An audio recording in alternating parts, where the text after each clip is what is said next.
Hello students, previous video में हम लोग पढ़ रहे थे about the group number 13 and 14 की कुछ physical and chemical properties. In fact chemical properties पे तो हम लोग आ जाएंगे। प्रीवियस वीडियो में आप लोगों ने पढ़ा है कि पी ब्लॉक एलिमेंट्स क्या है, उनकी जनरल प्रॉपर्टीज़ क्या है, उनकी इलेक्ट्रॉनिक कॉन्फ़िगरेशन क्या है। इसमें हम लोग सबसे पहले पढ़ रहे हैं ग्रुप नंबर 13 एंड 14 के बारे में। तो इनके जो पीरियोडिक प्रॉपर्टीज़ हैं इनके बारे में हम लोगों ने पढ़ा था। अब हम लोग आज समझेंगे इनके केमिकल प्रॉपर्टीज़ के बारे में एंड साथ ही साथ हम लोग पढ़ेंगे compounds of the boron and the aluminium, जिनके ऊपर एंट्रेंस में क्वेश्चंस बनते हैं गाइस। इसमें सबसे पहली जो केमिकल प्रॉपर्टी हम लोग समझते हैं वो है action of air. Now air मतलब mixture of the oxygen plus nitrogen.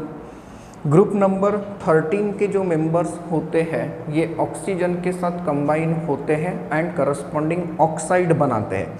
कैसे? इनकी जनरल रिएक्शन हम लोग कुछ ऐसे दे सकते हैं। सपोज करिए ई मतलब ग्रुप नंबर 13 का कोई एक मेंबर एंड ये ऑक्सीजन के साथ अगर कंबाइन होता है तो ऑक्सीजन के साथ जब इसे हम लोग कंबाइन करते हैं तो ये इस टाइप का ऑक्साइड बना लेते हैं।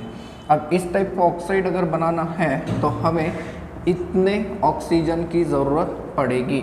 वेयर ई की अगर बात करें तो मैंने कहा कि ग्रुप नंबर 13 का कोई भी मेंबर होगा एंड ऑक्सीजन के बारे में तो आप लोगों को पता ही है।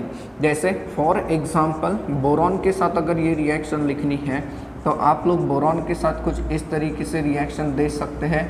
इसे हम लोग बोरॉन ऑक्साइड कहते हैं या फिर इसे बोरिक अनहाइड्राइड के नाम से भी जाना जाता है। गाइस एल्यूमिनियम के साथ अगर रिएक्शन देनी है तो आप लोग एल्यूमिनियम के साथ कुछ ऐसे रिएक्शन बना के दिखा सकते हो। सिमिलरली अगर आखिरी मेंबर थैलियम की बात करते हैं तो थैलियम के साथ आप कुछ इस तरीके से रिएक्शन दे सकते हैं। ये सारे के सारे ऑक्साइड्स हैं, राइट। नाउ ये जो ऑक्साइड्स है इन ऑक्साइड्स का नेचर भी बड़ा मज़ेदार होता है। जैसे देखिए बोरॉन का जो ऑक्साइड बना वो बनेगा B2O3, एल्यूमिनियम का ऑक्साइड बना Al2O3, गैलियम का होगा तो Ga2O3, इंडियम का होगा तो In2O3 एंड थैलियम का होगा तो Tl2O3 है। गाइस बोरॉन का जो ऑक्साइड है ये एसिडिक होता है। ये कैसे होता है? एसिडिक। एंड रही बात इन दोनों ऑक्साइड्स की, दैट इज़ एल्यूमिनियम ऑक्साइड जिसे हम लोग एल्यूमिना के नाम से भी जानते हैं एंड गैलियम ऑक्साइड, ये दोनों ऐसे ऑक्साइड्स हैं जिनका नेचर जो होता है वो एम्फोटेरिक होता है। एम्फोटेरिक ऑक्साइड्स का मीनिंग आप लोगों ने इसके पहले भी पढ़ा होगा। ऐसे ऑक्साइड्स जो एसिड्स एंड बेस दोनों के साथ कंबाइन हो सकते हैं। गाइस इंडियम ऑक्साइड की अगर हम लोग बात करते हैं तो इसका जो नेचर होता है ये होता है weekly basic. And thallium oxide की अगर हम लोग बात करते हैं तो ये अच्छा खासा बेसिक ऑक्साइड होता है, राइट। तो ऑक्सीजन के साथ इस तरीके से रिएक्शन है, सिंपल है, पूछने लायक कुछ नहीं है, पूछने लायक ये है, राइट। आप लोगों को पता भी है कि जो ऑक्साइड्स होते हैं down the group basic nature उनका बढ़ता है, पीरियड में एसिडिक नेचर क्या होता है? बढ़ता है। गाइस इनकी रिएक्शन अगर आप लोगों ने हाई टेम्परेचर पे कैरी आउट करा दी विथ नाइट्रोजन तो ऐसे केस में जो बोरॉन है एंड जो एल्यूमिनियम है ये करस्पॉन्डिंग नाइट्राइड बना लेते हैं। जैसे बोरॉन की रिएक्शन अगर आप लोगों ने नाइट्रोजन के साथ कर दी तो बोरॉन नाइट्राइड ये ऐसा कंपाउंड बन के आता है गाइस। अब ये जो कंपाउंड बन के आया ये काफ़ी हार्ड होता है। एल्यूमिनियम नाइट्राइड की अगर आप बात करते हैं तो एल्यूमिनियम नाइट्राइड का फॉर्मूला हम लोग कुछ इस तरीके से बनाकर दिखा सकते हैं, राइट। ये है पहली reaction, that is action of the air. Second reaction की तरफ चलते हैं, that is action of acids and alkali. Acids and alkali इनके साथ इनमें सबसे पहले रिएक्शन को समझते हैं, reaction with acid. Guys boron की अगर हम लोग बात करते हैं तो बोरॉन HCl के साथ रिएक्शन नहीं देता। आप लोग यहाँ पर ये मार्किंग करके रख सकते हैं, नो रिएक्शन। लेकिन जो ऑक्सीडाइजिंग एसिड्स है जैसे nitric acid and sulphuric acid इनके साथ बोरॉन रिएक्शन देता है।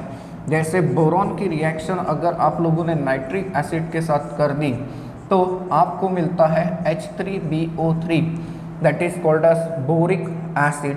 यहाँ से रिलीज होता है गाइस NO2। इस रिएक्शन को अगर हम लोग देखें तो ये रिएक्शन कुछ इस तरीके से लिखी जाएगी। सिमिलरली बोरॉन की रिएक्शन अगर आप लोग सल्फ्यूरिक एसिड के साथ लिखते हो तो सल्फ्यूरिक एसिड के साथ जब ये रिएक्शन देगा तो H3BO3 ये इस तरीके से रिएक्शन देगा एंड यहाँ से रिलीज हो जाएगा thrice of the SO2, thrice of the SO2 ये रिलीज हो जाएगा। यहाँ पे हाइड्रोजन बैलेंस नहीं हुए गाइस।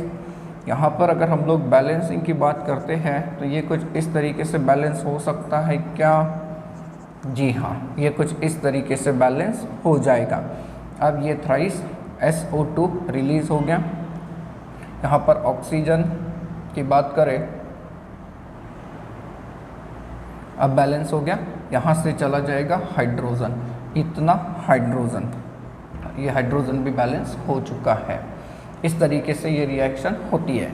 गाइस एल्यूमिनियम की अगर बात करते हैं ना तो एल्यूमिनियम ये हाइड्रोक्लोरिक एसिड के साथ भी रिएक्शन देता है। जब ये हाइड्रोक्लोरिक एसिड के साथ रिएक्शन देता है तो एल्यूमिनियम क्लोराइड बना लेता है एंड एल्यूमिनियम क्लोराइड बनने के साथ साथ यहाँ से रिलीज हो जाती है हाइड्रोजन की गैस। गाइस एल्यूमिनियम की अगर हम लोग बात करते हैं तो एल्यूमिनियम सल्फ्यूरिक एसिड के साथ भी कंबाइन होता है एंड एल्यूमिनियम जब सल्फ्यूरिक एसिड के साथ कंबाइन होता है तो हमें जो प्रोडक्ट मिलता है वो मिलता है aluminium sulphate, right, Al2SO4/3 aluminium sulphate आप लोगों को मिलेगा। यहाँ से भी रिलीज हो जाएगा थ्राइस ऑफ H2। अब ये रिएक्शन अगर पूछा तो पूछा, लेकिन एक क्वेश्चन पूछा जा सकता है एंट्रेंस एग्जाम में कि एल्यूमिनियम की रिएक्शन नाइट्रिक एसिड के साथ, कॉन्सनट्रेटेड नाइट्रिक एसिड के साथ क्या होगी।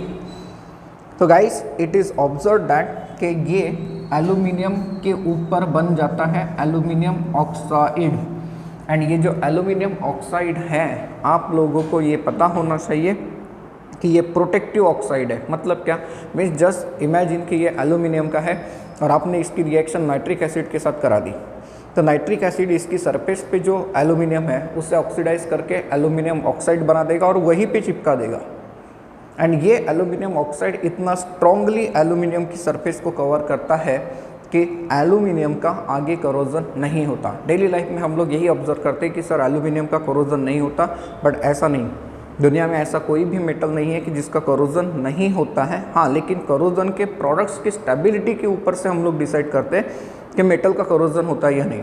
जैसे एल्यूमिनियम का करोजन तो होता है, प्योर एल्यूमिनियम को अगर देखें तो वो सिल्वरी वाइट चमकता है, लेकिन हम लोग जो डेली लाइफ में एल्यूमिनियम के फ्रेम्स वगैरह देखते हैं, हमारे घर में विंडो की जो फ्रेम है वो एल्यूमिनियम की होगी। प्योर एल्यूमिनियम देखना है तो उसे एक ब्लेड लो और उसे स्क्रैच करो तो अंदर से जो शाइनिंग करता हुआ मेटल दिखेगा वो प्योर एल्यूमिनियम। तो ऊपर में जो कोटिंग है वो एल्यूमिनियम ऑक्साइड का कोटिंग होता है एंड इसलिए ओवरऑल ये माना जाता है कि एल्यूमिनियम का करोजन नहीं होता। तो एल्यूमिनियम की रिएक्शन अगर कॉन्सनट्रेटेड नाइट्रिक एसिड के साथ हो जाए तो एल्यूमिनियम उस अपने ऊपर क्या बना लेता है, करस्पॉन्डिंग ऑक्साइड बना लेता है। क्लियर है गाइज ये रिएक्शन। देन इसके बाद समझते हैं reaction with alkali.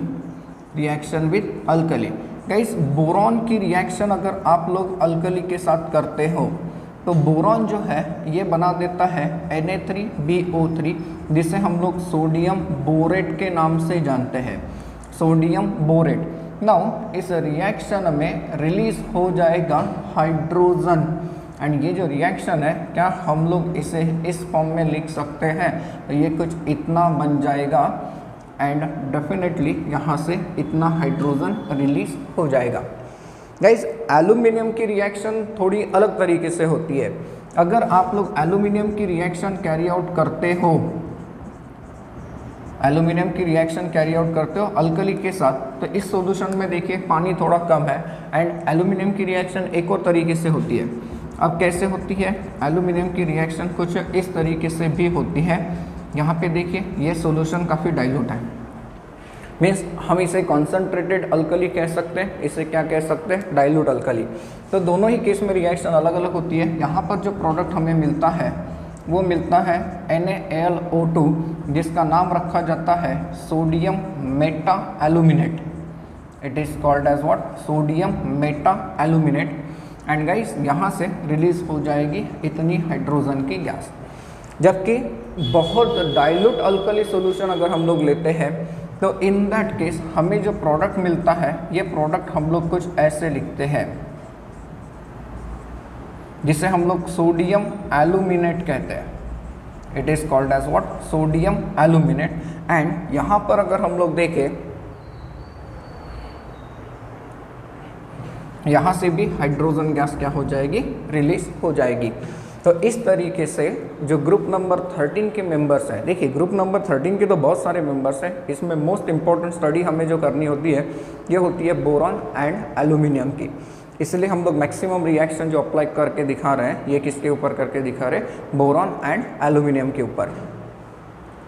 Third reaction की तरफ चलते हैं, that is action of halogens. Action of halogens, यहाँ पर हम लोग फॉर्मेशन ऑफ हैलाइड्स ऐसी भी रिएक्शन लिख सकते हैं। गाइस ग्रुप नंबर 13 का एक मेंबर छोड़कर, और वो है थैलियम।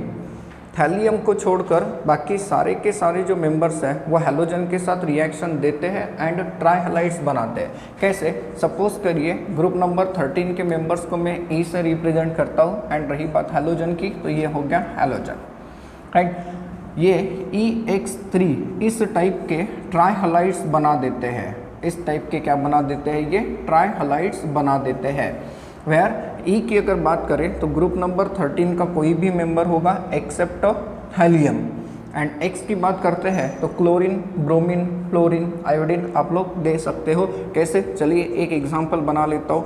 जैसे बोरॉन की अगर हम लोग रिएक्शन करके दिखाते हैं विथ क्लोरीन, तो आप लोगों को जो कंपाउंड मिलेगा वो मिलेगा BCl3।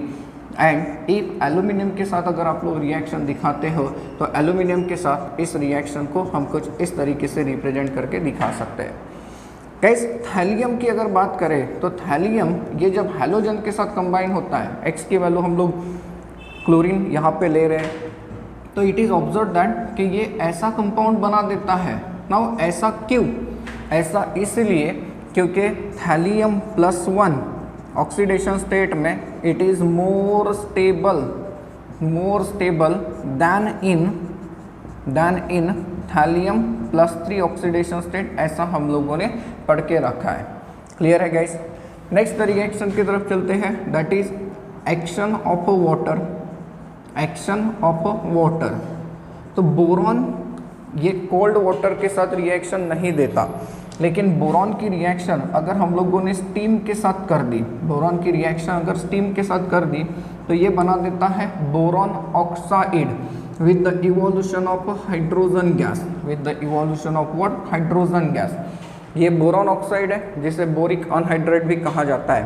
गाइस सिमिलरली एल्यूमिनियम की रिएक्शन अगर हम लोग करके दिखाते हैं तो एल्यूमिनियम ये कंपाउंड बनाता है एल्यूमिनियम हाइड्रोक्साइड, ये एल्यूमिनियम हाइड्रोक्साइड बना देता है with the elimination of the hydrogen gas. ये कुछ केमिकल प्रॉपर्टी है ग्रुप नंबर 13 के मेंबर्स की। गाइस अब हम लोग समझते हैं anomalous nature, anomalous nature of boron, anomalous nature of the boron. Previous video में मैंने आप लोगों को ये समझा के दिया है कि ग्रुप नंबर 13 से लेके 17 तक ये जो P ब्लॉक है इसमें पहला जो मेंबर होता है ये बाकी मेंबर से अलग होता है। तो फिर ग्रुप नंबर 13 में पहला मेंबर कौन सा, बोरॉन, एंड बोरॉन बाकी मेंबर से अलग होता है। हाँ, इसका रीज़न क्या, इसके 4 रीज़न होते हैं। एक तो सबसे पहला स्मॉलेस्ट साइज, अपने ग्रुप में इसका साइज सबसे छोटा होता है। दूसरा इसका highest electronegativity, electronegativity is inversely proportional to size, तो साइज छोटा है तो इलेक्ट्रोनिगेटिविटी काफ़ी ज़्यादा है। तीसरा जो रीज़न हम लोग दिखाते हैं वो दिखाते हैं highest electron gain, sorry highest ionisation enthalpy, highest ionisation enthalpy, highest ionisation enthalpy. And चौथा रीज़न हम लोग दिखाते हैं absence of D orbital, absence of D orbital. देखिए बोरॉन के पास डी ऑर्बिटल नहीं होता। अब बोरॉन के पास डी ऑर्बिटल नहीं होता, इसका भी हमें प्रूफ दिखाना पड़ेगा। अगर हम लोग बोरॉन की अपीयरेंस की बात करते हैं गाइस, ये देखिए 4 रीज़न की वजह से, ये इनका मेन कॉज है। ग्रुप नंबर 13 से लेके 17 तक सब में पहले मेंबर में यही रीज़न वैलिड है। अब कैसे अलग होता है, तो हमें कुछ इसके एग्जाम्पल्स दिखाने पड़ेंगे। गाइस अगर हम लोग बोरॉन की बात करते हैं तो बोरॉन के जो कंपाउंड्स होते हैं, बोरॉन के जो ट्राइहलाइड्स होते हैं, ये trihalides, boron trihalides are covalent in nature, ये क्या होते हैं, कोवैलेंट होते हैं।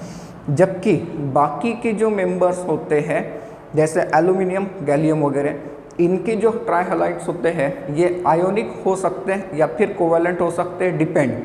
लेकिन बोरॉन के जो कंपाउंड्स हैं ये हमेशा क्या होते हैं, कोवैलेंटस होते हैं। अगेन सेकेंड थिंग गाइस, जो BX3 होते हैं, BX3 are behave as a Lewis acid, हमें पता है सर एल्यूमिनियम की कंपाउंड भी तो लेविस एसिड बिहेव करते हैं एंड इससे अच्छे लेविस एसिड होते हैं, हाँ ये लेविस एसिड बिहेव करते हैं, ठीक है। अब यहाँ पर एक चीज़ की तरफ ध्यान रखिए कि बोरॉन के जो हलाइड्स होते हैं these are monomeric in nature, ये कैसे होते हैं, मोनोमेरिक, मतलब क्या, ये इसी फॉर्म में निकल आते हैं। लेकिन बाकी के जो मेंबर्स होते हैं ना, उनके जो ट्राइहलाइड्स हैं ये डायमेरिक होते हैं, डायमर के रूप में अपीयर होते हैं। फॉर एग्जांपल एल्यूमिनियम क्लोराइड हम लोग लिखते ऐसा है, लेकिन एल्यूमिनियम क्लोराइड ऐसा होता ही नहीं। एल्यूमिनियम क्लोराइड ये डायमर के रूप में अपीयर होता है गाइस ऐसे, Al2Cl6। Now as a result जब बोरॉन के हलाइड्स का आप लोग हाइड्रोलिसिस करते हो एंड एल्यूमिनियम के हलाइड्स का हाइड्रोलिसिस करते हैं तो हमें समझ में आता है कि डी ऑर्बिटल के एब्सेंस से क्या होता है। Due to the absence of the d orbital, boron का जो मैक्सिमम कोवैलेंस होता है, मैक्सिमम कोवैलेंस ये हो जाता है 4, ये क्या होता है 4। फॉर एग्जाम्पल BOH/4 ऐसा ये एनायन बना सकता है। लेकिन एल्यूमिनियम के जो कंपाउंड्स हैं उनमें डी ऑर्बिटल है एंड देयरफॉर इनका जो कोवैलेंस होता है गाइस, इनका कोवैलेंस आप लोग चेक कर लीजिए, ये कैसा होता है, 6 होता है। सो हम लोग ऐसे बता सकते हैं कि हाँ सर बोरॉन जो है ये बोरॉन बाकी मेंबर्स के मुकाबले कैसे होता है, अलग हो सकता है। एक और पॉइंट हम लोग दिखा सकते हैं गाइस कि hydrides of the boron, hydrides of boron जिसे आप लोग कलेक्टिवली कहते हो बोरेन, इन्हें हम लोग कहते हैं बोरेन्स, दीज आर स्टेबल, ये स्टेबल होते हैं। लेकिन बाकी के मेंबर्स के जो हाइड्राइड्स हैं जैसे एल्यूमिनियम के हाइड्राइड्स, तो ये काफ़ी ज़्यादा अनस्टेबल होते हैं। तो ये कुछ इंपॉर्टेंट पॉइंट ऑफ डिफरेंसेस है, याद रखना है, पर्टिकुलरली ये इनके हाइड्रोलिसिस के बारे में। इनका हाइड्रोलिसिस हो गया तो ये मिलता है, इसका हाइड्रोलिसिस होगा तो हमें ये कंपाउंड मिलता है, there is a difference. Then इसके बाद हम लोग समझते हैं diagonal relationship, diagonal relationship between boron and silicon, boron and silicon. अब ये डायगोनल रिलेशनशिप क्या है ये हम लोग समझते हैं। सबसे पहले मैं आप लोगों को एक चीज़ बता दूं, डायगोनल रिलेशनशिप हमें कहाँ पर मिलती है, तो डायगोनल रिलेशनशिप हमें मिलती है between the elements, between the elements of second and third period. जी हाँ, सिर्फ पी ब्लॉक ही नहीं, एस ब्लॉक में भी आपको मिलती है। याद करिए पी ब्लॉक, अगर हम लोग सेकेंड पीरियड की बात करते हैं तो सेकेंड पीरियड में आपको मेंबर मिलता है boron, carbon, nitrogen, oxygen, fluorine, ये ग्रुप नंबर 13 से लेके 17। यहाँ पे कोई डायगोनल रिलेशनशिप इनके यहाँ पे नहीं होती। थर्ड पीरियड में यहाँ पर कौन सा मेंबर होता है, एल्यूमिनियम, यहाँ पर कौन सा होता है, सिलिकॉन, यहाँ पर फॉस्फोरस, यहाँ पर कौन होता है, सल्फर, एंड यहाँ पर कौन होता है, क्लोरीन। तो ये जो मेंबर्स है बोरॉन सिलिकॉन के साथ, कार्बन समवॉट फॉस्फोरस के साथ, इसके आगे आपको डायगोनल रिलेशनशिप नहीं मिलती। लेकिन यहाँ पर आप लोगों को डायगोनल रिलेशनशिप मिल जाती है, ये है बेरिलियम एंड ये डायगोनली किसके साथ आ जाता है, एल्यूमिनियम के साथ। तो ऐसा सिंपल क्वेश्चन भी पूछा जाता है एंट्रेंस एग्जाम में कि डायगोनल रिलेशनशिप हमें किस पीरियड्स के एलिमेंट्स के बीच में मिलती है। तो ये हमेशा याद रखेंगे कि सिर्फ सेकेंड एंड थर्ड पीरियड के बीच में ही आपको डायगोनल रिलेशनशिप मिलती है। अब बोरॉन एंड सिलिकॉन, देखिए बोरॉन सेकेंड पीरियड का है एंड सिलिकॉन कौन से पीरियड का, थर्ड। इनके बीच में डायगोनल रिलेशनशिप क्यों मिलती है, तो इसके पीछे हमें रीज़न याद रखना है, due to similar size, boron and silicon का साइज ऑलमोस्ट सिमिलर होता है and charge to mass ratio, charge to mass ratio जो होता है ये ऑलमोस्ट सेम होता है गाइस, इसलिए बोरॉन एंड सिलिकॉन के बीच में डायगोनल रिलेशनशिप होता है। नाउ डायगोनल रिलेशनशिप मतलब क्या, कोई खास प्रॉपर्टी नहीं, इनकी वजह से size and charge to mass ratio same होने की वजह से बोरॉन एंड सिलिकॉन की बहुत सारी प्रॉपर्टीज सिमिलर हो जाती है, उसे हम लोग डायगोनल रिलेशनशिप कहते हैं। जैसे अगर डायगोनल रिलेशनशिप की बात करते हैं तो बोथ, कुछ पॉइंट्स देखते हैं, both boron and silicon, both boron and silicon are non metals. ये देखिए सेम पॉइंट आ गया, ये दोनों नॉन मेटल्स है एंड दोनों के दोनों नॉन मेटल्स है, इसीलिए एक और चीज़ आप लोगों को पता होगी कि बोरॉन एंड सिलिकॉन ये दोनों को हम लोग यूज़ कर सकते हैं एज अ सेमीकंडक्टर। देखिए एज अ सेमीकंडक्टर गाइस, अपने अपने पीरियड में both are harder, both are harder, ये काफ़ी हार्डर है एंड ऑब्वियसली इनका जो बॉइलिंग पॉइंट होता है ये काफ़ी ज़्यादा होता है। बोरॉन एंड सिलिकॉन की अगर हम लोग बात करते हैं तो they do not form cations, ये कैटायंस नहीं बनाते, ये कैटायंस नहीं बनाते। और भी पॉइंट दे सकते हैं हम लोग, compounds of both, compounds of both मतलब कौन, boron and silicon are covalent in nature, ये कंडीशन है, बोरॉन एंड सिलिकॉन के कंपाउंड्स हमेशा क्या होते हैं, कोवैलेंट इन नेचर। अगर हम लोग ऑक्साइड्स की बात करते हैं, oxides of both, oxides of both are acidic in nature, दोनों की जो ऑक्साइड्स होते हैं वो कैसे होते हैं, एसिडिक होते हैं। और भी हम लोग पॉइंट ऑफ डिफरेंस दे सकते हैं जो कि बोरॉन एंड सिलिकॉन के लिए ऑलमोस्ट सिमिलर मिल जाएगा। गाइस अगर हम लोग हाइड्राइड्स की बात करते हैं, hydrides of both, hydrides of both are covalent, ये भी कोवैलेंट होते हैं। गाइस बोरॉन के जो हाइड्राइड्स होते हैं, boron hydrides, boron hydrides are called as boranes, इसे आप लोग बोरेंस के नाम से जानते हैं। एंड जो सिलिकॉन के हाइड्राइड्स होते हैं, सिलिकॉन हाइड्राइड्स, ये जो सिलिकॉन हाइड्राइड्स होते हैं इसे हम लोग सीलेन के नाम से जानते हैं, इन्हें हम लोग क्या कहते हैं, सीलेंस के नाम से जानते हैं। इसमें एक और सिमिलर पॉइंट हम लोग दे सकते हैं कि जो बोरॉन एंड सिलिकॉन है both forms weak acids, both forms weak acids. कैसे, फॉर एग्जाम्पल बोरॉन का जो वीक एसिड होता है वो होता है H3BO3, जिसे आप लोग बोरिक एसिड कहते हो, इसे हम लोग ऐसे भी लिख सकते हैं BOH/3। एंड सिलिकॉन का जो एसिड होता है ये होता है ऐसे H4SiO4, जिसे हम लोग SiOH/4 लिख सकते हैं गाइस, इसे हम लोग सिलिसिक एसिड कहते हैं। क्या कहते हैं, सिलिसिक एसिड। नाउ एक और चीज़ के बारे में याद रखिए गाइस कि जो हलाइड्स है, halides of both, halides of both fumes in moisture, fumes in moisture, moisture के सामने इनके जो हलाइड्स है ये क्या होते हैं, फ्यूम्स होते हैं, मतलब वेपर्स बनते हैं। क्यों बनते हैं, due to the formation of HCl, याद रखेंगे due to the formation of HCl।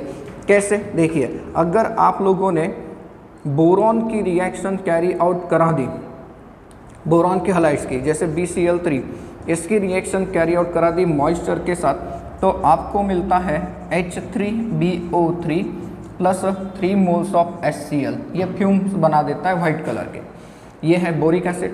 Guys similarly अगर आपने सिलिकॉन टेट्राक्लोराइड लिया एंड इसकी रिएक्शन करा दी पानी के साथ, तो इन दैट केस आपको मिलता है H4SiO4, जिसका नाम सिलिसिक एसिड हमें देना है एंड यहाँ से बन जाएगा HCl बन जाएगा। तो यू विल ऑब्जर्व कि इनके जो कंपाउंड्स होते हैं उनकी प्रॉपर्टीज़ इनके ही समान होती है, मीन्स नियर अबाउट सेम होती है। एंड ऐसी प्रॉपर्टी को आप लोग कहते हो डायगोनल रिलेशनशिप। तो बोरॉन किसके साथ डायगोनल रिलेशनशिप देता है, ये क्वेश्चन भी पूछा जा सकता है। तो बोरॉन सिर्फ सिलिकॉन के साथ, देखिए डायगोनल रिलेशनशिप ऐसे ही मिलती है, ऐसे नहीं, मतलब यहाँ पे बोरॉन है, यहाँ पर सिलिकॉन है, तो सर यहाँ से यहाँ पे जो एलिमेंट रहेगा उसके साथ भी बोरॉन डायगोनल रिलेशनशिप देगा क्या, जी नहीं, सिर्फ ऐसे राइट हैंड साइड की तरफ ही।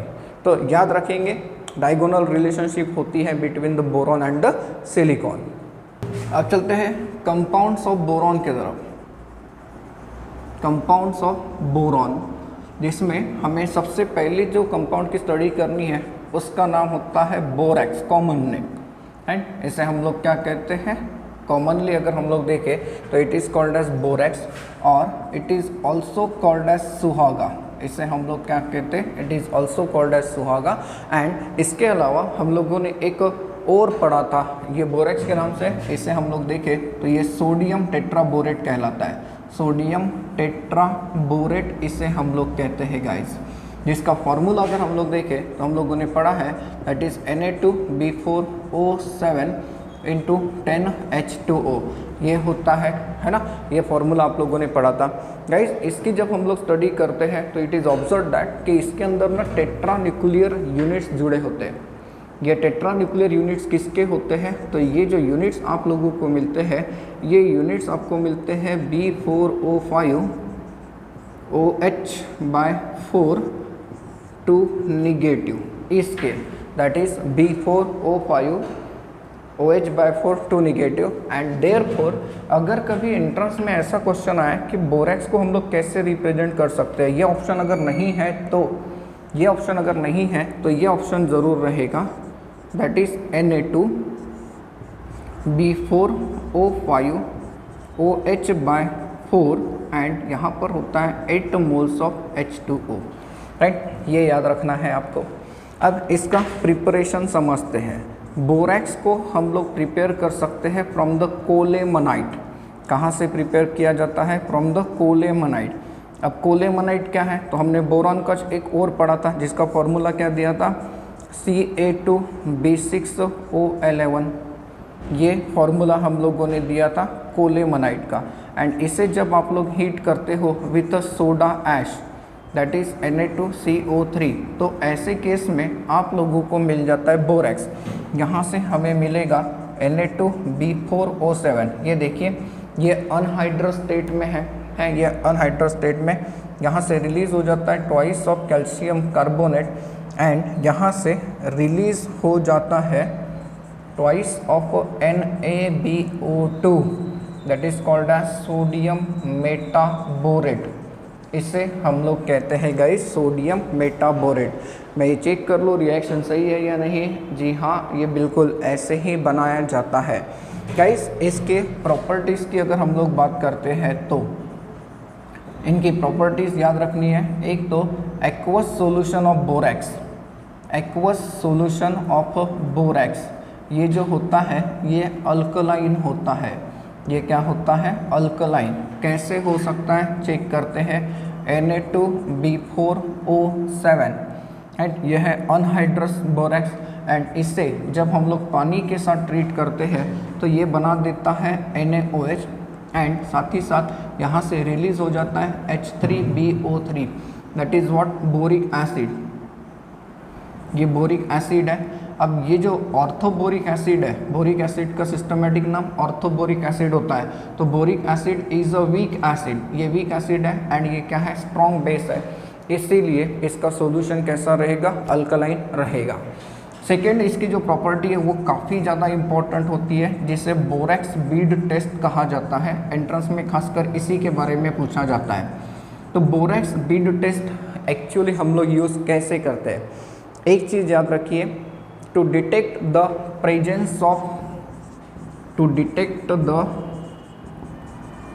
प्रेजेंस ऑफ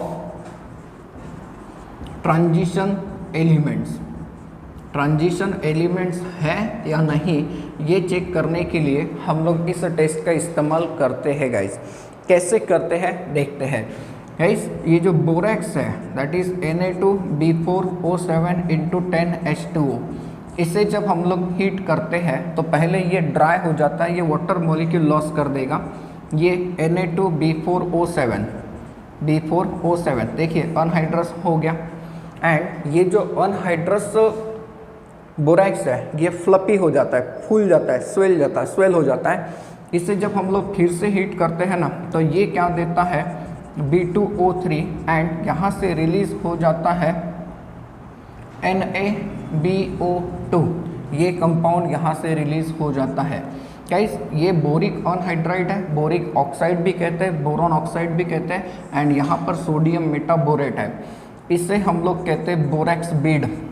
इसे हम लोग क्या कहते हैं? Borax bead. ये छोटे छोटे बीड्स के रूप में अपीयर हो जाता है, ग्लॉसी अपीयरेंस होता है इसका।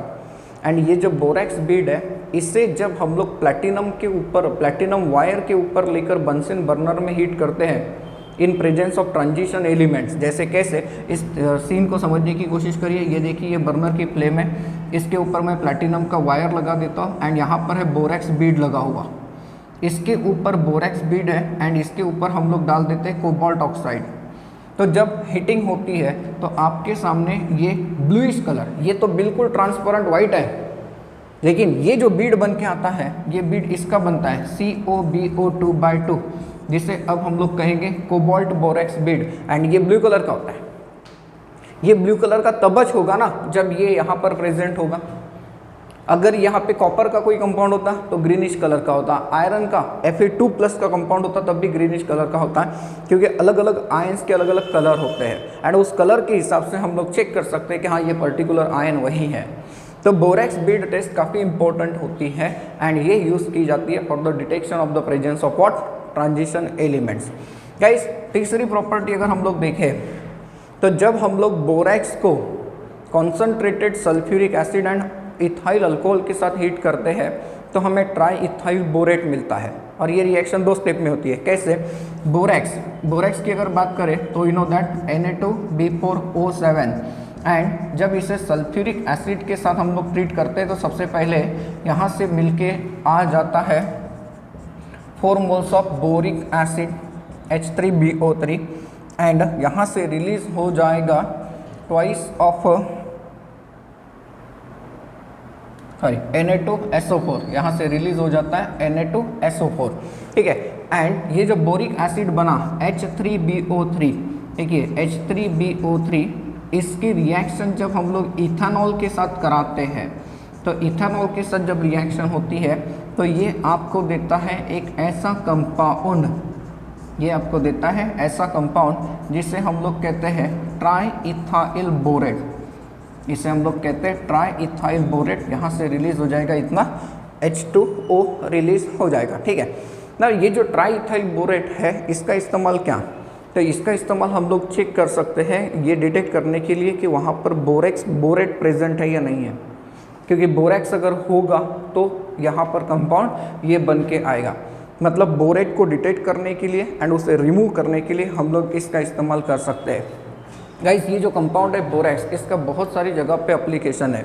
इसका एप्लीकेशन मेडिसिनल सोप में मिल जाता है आप लोगों को, कहाँ पर? मेडिसिनल सोप्स के अंदर भी मिल जाता है।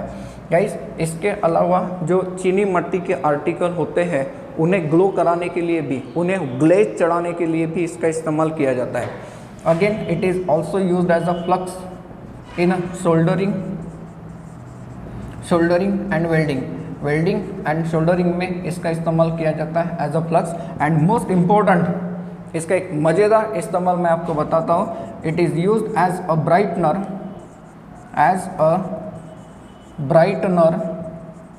इन डिटर्जेंट्स। खैर इनके जो यूजेस हैं इसके ऊपर एंट्रेंस में क्वेश्चन पूछने का चांस ना के बराबर होता है, लेकिन फिर भी हम लोग अपने नॉलेज के लिए इन्हें याद कर सकते हैं। तो ये बोरॉन का पहला कंपाउंड हो गया, that is called as what? Borax. Guys boron के नेक्स्ट कंपाउंड की तरफ चलते हैं जिसका नाम होता है ऑर्थोबोरिक एसिड, और सिंपली इसे हम लोग जानते हैं by the name of boric acid, जिसका फॉर्मूला हम लोग देते हैं H3BO3, और इसे आप लोग रिप्रेजेंट कर सकते हो कुछ इस तरीके से BOH/3।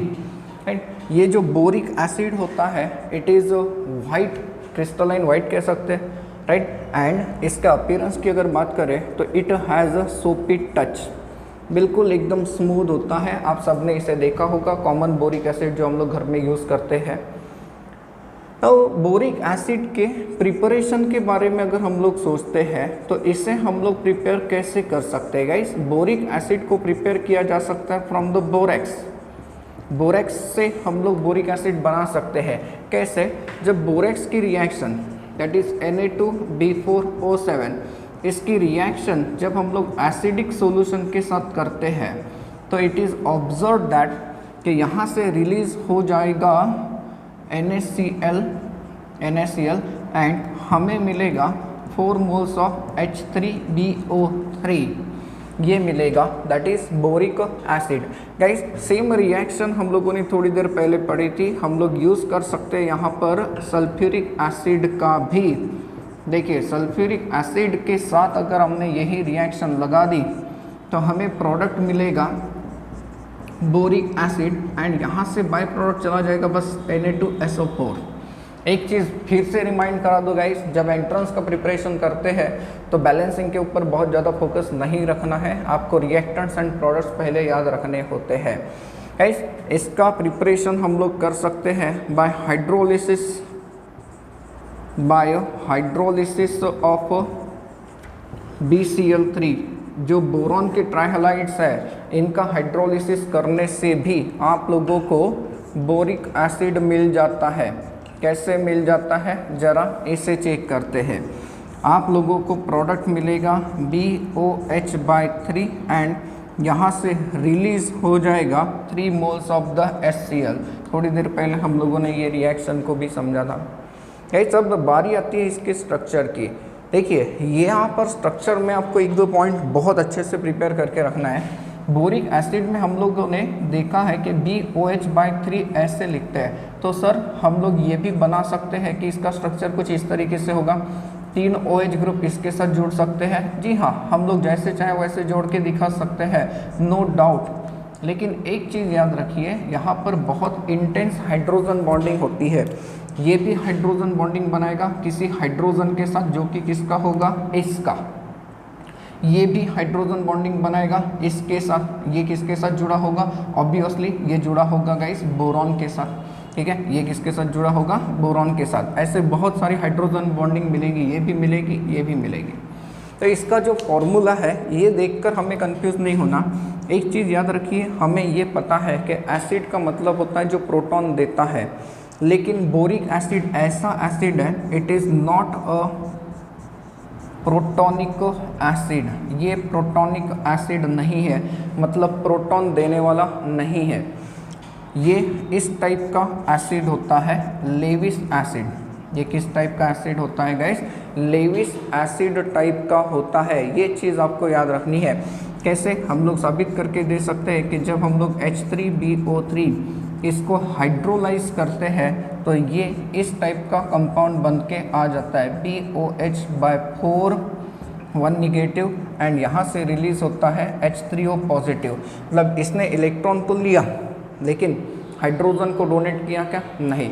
तो ये लेविस एसिड का बेस है एंड अगर इसकी बेसिसिटी हम लोग देखते हैं तो इट इज़ सिंपली मोनोबेसिक। ये सिंपली मोनोबेसिक होता है, सिर्फ एक च हाइड्रोजन ये डोनेट कर सकता है इफ अगर आप लोग इसके रिएक्शन स्ट्रॉन्ग बेस के साथ करते हो तो। बस बोरिक एसिड के लिए आप लोगों को यही एक इम्पॉर्टेंट रिएक्शन को समझ के रखना है एंड इसके स्ट्रक्चर को समझ के रखना है गाइस। बोरॉन के नेक्स्ट कंपाउंड्स की तरफ हम लोग चलते हैं जिसका नाम हमें लेना है एज अ डाइबोरेन, जिसका फॉर्मूला होता है B2S6। जैसा कि नाम सजेस्ट कर रहा है, डाइबोरेन मतलब 2 बोरेन। जी हाँ, तो ये जो B2S6 है ये BH3 जिसे हम लोग बोरेन कहते हैं, इसका डाइमर होता है। तो ये है डाइबोरेन, राइट। नाउ डाइबोरेन में सबसे पहले हम लोग पढ़ते हैं इसके प्रिपरेशन को।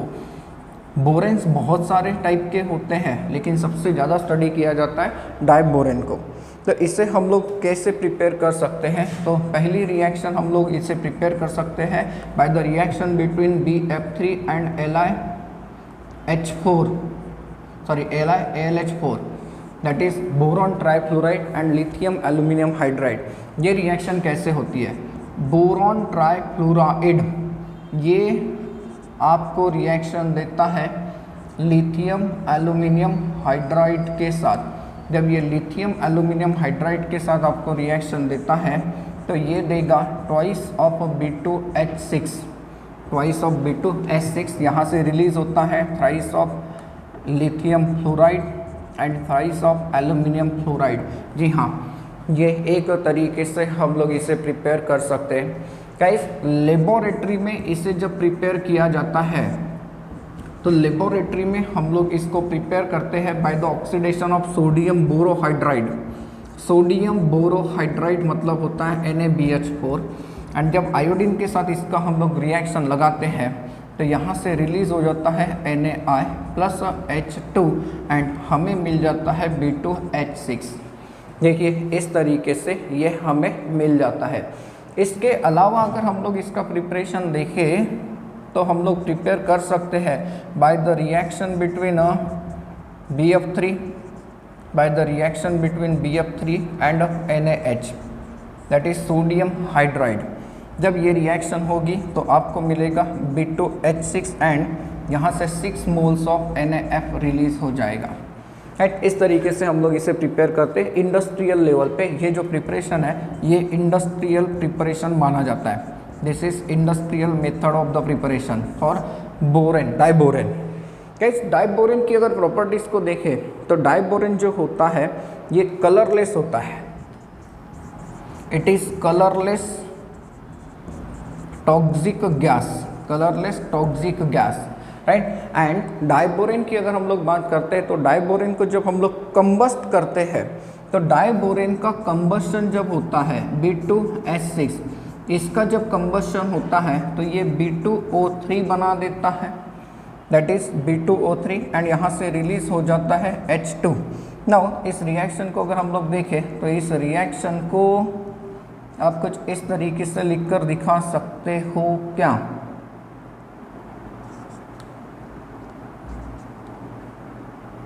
तो हाँ, इस तरीके से दिखा सकते हैं। प्लस यहाँ से 1976 किलो जूल पर मोल की हीट निकलती है। ये अमाउंट थोड़ा सा आगे पीछे हो सकता है, बस इतना याद रखिए कि B2H6 जो है ये हाईली कंबस्टिबल है एंड एज अ रिजल्ट हम लोग जो इनऑर्गेनिक फ्यूल्स है, इनऑर्गेनिक फ्यूल्स के रूप में बोरॉन के कंपाउंड्स को बहुत ज़्यादा प्रीफर कर लेते हैं। कई जैसा मैंने आप लोगों को अभी भी बताया था कि जो डाइबोरेन है B2H6 ये ऑक्सीजन के साथ बहुत ही ईजीली बर्न होता है ना। वो रिएक्शन इस तरीके से होनी चाहिए। आप यहाँ पर प्रोडक्ट मिलता है आपको B2O3 एंड यहाँ से रिलीज़ होता है H2O प्लस यहाँ से रिलीज़ होती है इतनी हीट। एज अ रिज़ल्ट हम लोग इसका इस्तेमाल कर सकते हैं इनऑर्गेनिक फ्यूल के रूप में। ये भी एक रिएक्शन है। गाइस डाइबोरेन की अगर हम लोग बात करते हैं तो डाइबोरेन का हाइड्रोलिसिस बहुत ईजी होता है। कैसे होता है देखिए, B2H6 इसका हाइड्रोलिसिस बहुत ही इजीली होता है एंड ये आपको प्रोडक्ट में देता है दैट इज़ बोरिक एसिड, आपको बोरिक एसिड देता है एंड यहाँ से रिलीज़ हो जाएगा गाइस हाइड्रोजन, इतना हाइड्रोजन रिलीज हो जाएगा। गाइस इतना ही नहीं, अगर हम लोग डाइबोरेन की बात करते हैं तो जो डाइबोरेन है ये डाइबोरेन लेविस बेसिस के साथ तो एडिशन रिएक्शन देता है। क्यों? क्योंकि डाइबोरेन इलेक्ट्रॉन डिफिशिएंट कंपाउंड है, वो खुद लेविस एसिड होता है। कैसे? जैसे B2H6 का रिएक्शन अगर आप लोगों ने इस कंपाउंड के साथ कर दिया, ये जो कंपाउंड है इस कंपाउंड को आप लोग कहते हो dimethyl amine. It is called as what? Dimethyl amine. Sorry, ये हो गया ट्राइमिथाइल अमाइन, ये कुछ ऐसा होना चाहिए, इसे हम लोग ट्राइमिथाइल अमाइन कहेंगे। एंड ये एडिशन प्रोडक्ट जो देता है वो ऐसे देता है NMe3। देखिए सिमिलरली दूसरा जो लेविस बेस है जैसे कार्बन मोनोऑक्साइड, ये कार्बन मोनोऑक्साइड के साथ भी एडिशन प्रोडक्ट बना के देता है, ये एडिशन प्रोडक्ट बना के देता है। इसकी नेक्स्ट रिएक्शन अगर हम लोग देखें तो जो B2H6 है डाइबोरेन, ये लिथियम हाइड्राइड के साथ कंबाइन हो सकता है गाइस। जब ये लिथियम हाइड्राइड के साथ कंबाइन होता है तो ये बना देता है LiBH4, जिसे हम लोग कहेंगे लिथियम बोरोहाइड्राइड। इसे हम लोग कहते हैं लिथियम बोरोहाइड्राइड एंड ये लिथियम बोरोहाइड्राइड देता है। सिमिलरली अगर आप लोगों ने B2H6 का रिएक्शन कर दिया सोडियम हाइड्राइड के साथ तो इस केस में आपको मिलेगा NaBH4, क्योंकि इसे हम लोग कहते हैं सोडियम बोरोहाइड्राइड, सोडियम बोरोहाइड्राइड। इसे आप लोग कहेंगे लिथियम बोरोहाइड्राइड। गाइस ये दोनों के दोनों जो कंपाउंड्स है ये काफ़ी अच्छे रिड्यूसिंग एजेंट होते हैं। जब ऑर्गेनिक केमिस्ट्री आएगा तब आप लोगों को पता चलेगा।